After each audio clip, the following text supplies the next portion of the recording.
हमारे कुल के लोग जो मन में आए वो करते थे और उन्हें रोकने की किसी में हिम्मत नहीं थी। जो भी ये जरूरत करता ना, उसे चुप कराने के तरीके थे हमारे पास। कांपते थे लोग हमारे नाम से। देवता के राज में हमारा कुल बहुत खुश था। एक दिन वो आ गया। पुरानी किताबों में लिखा है कि देवी ने वो शेर हम लोगों को मारने के लिए भेजा था, और वो कोई मामूली शेर नहीं था। उस रोशनी से बना हुआ शेर था। उसमें देवी की शक्ति थी। फिर वो शेर एक एक करके हमारे कुल के लोगों पर आक्रमण करने लगा। राजा के होते हुए भी प्रजा कमजोर होने लगी। हम सब लोग डर गए, भागने लगे, छुपने लगे। फिर एक दिन हमारे देवता ने प्रण किया कि वो उस शेर को खत्म कर देगा। पर अगर ये लड़ाई शेर की, इस सब में राहुल का क्या लेना देना? लेना देना है अग्नि। इसलिए उस लड़ाई के बारे में तुम्हें सब कुछ जानना होगा कि उस लड़ाई में क्या हुआ था। हमारे देवता सबसे शक्तिशाली थे। कहते हैं उनके सिंह से टकराने से आग लगती थी। सब कुछ उनके काबू में था। उस लड़ाई में हारने के बाद हम सब बिखर गए। हमें सिर्फ वो हार के बारे में मालूम था। लेकिन जब मैं गुरुजी के पास गई, तब मुझे वहां एक किताब मिली, अंबिका। वो किताब पढ़ने के बाद मुझे पता चला कि हमारे देवता की हार क्यों और कैसे हुई। हमारे देवता की शक्ति उस सींग में थी और शेर ये जानता था।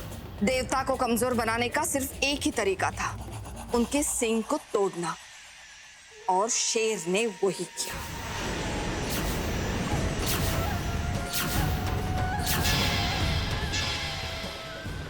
पर शक्ति तो फिर भी सींग में ही रही होगी। बिल्कुल सही समझे। सिर्फ शेर जानता है कि वो सींग कहाँ है, और सींग को लाके ही हम शेर को खत्म कर सकते हैं। अब क्योंकि वो शेर राहुल के शरीर में है, जब तक वो सींग हासिल नहीं होता, हम राहुल को नहीं मार सकते।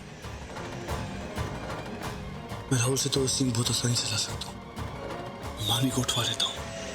राहुल मानवी के लिए पागल हो जाएगा। तब मैं उसको जाके बोलूंगा कि सींग हमें दे दे और मानवी को ले जाए। नहीं अग्नि, नहीं, तुम ऐसा नहीं कर सकते। राहुल नहीं जानता सिंह कहाँ है। सिर्फ शेर जानता है कि सिंह कहाँ है, और राहुल के अंदर के शेर की रूह जानती है वो सिंह का राज। जब राहुल शेर में बदलेगा, तब वो शेर से पता करना होगा। लेकिन ध्यान रहे, वो शेर भी जानता है कि सिंह में कितनी ताकत है। वो आसानी से कभी पता नहीं लगने देगा कि वो सिंह कहाँ है। या तो हमें उसे मजबूर करना होगा, या फिर वो शेर के पास से धोखे से वो राज निकालना होगा। बस यही तरीका है उस लड़ाई को जीतने का और उस शेर को खत्म करने का। खाना बनाना आता है तुम्हें? मालकिन, आप तो उंगलियां चाटती रह जाएंगी।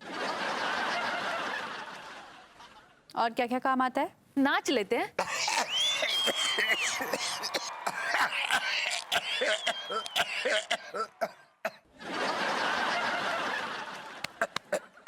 What do you mean?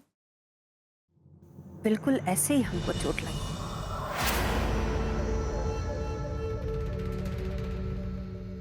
जब तुम्हारे बेटे ने हमारी इज्जत के साथ खिलवाड़ किया और तुम्हारी बेटी ने उसकी मदद की। मैं तो सारी जिंदगी भगवान को मानती रही,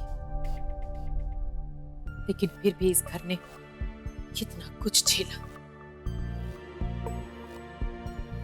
अब भले ही तुम लोग इसे अंधविश्वास मानो, लेकिन मैं नहीं चाहती अब इस घर में कोई भी बुरी शक्ति रहे।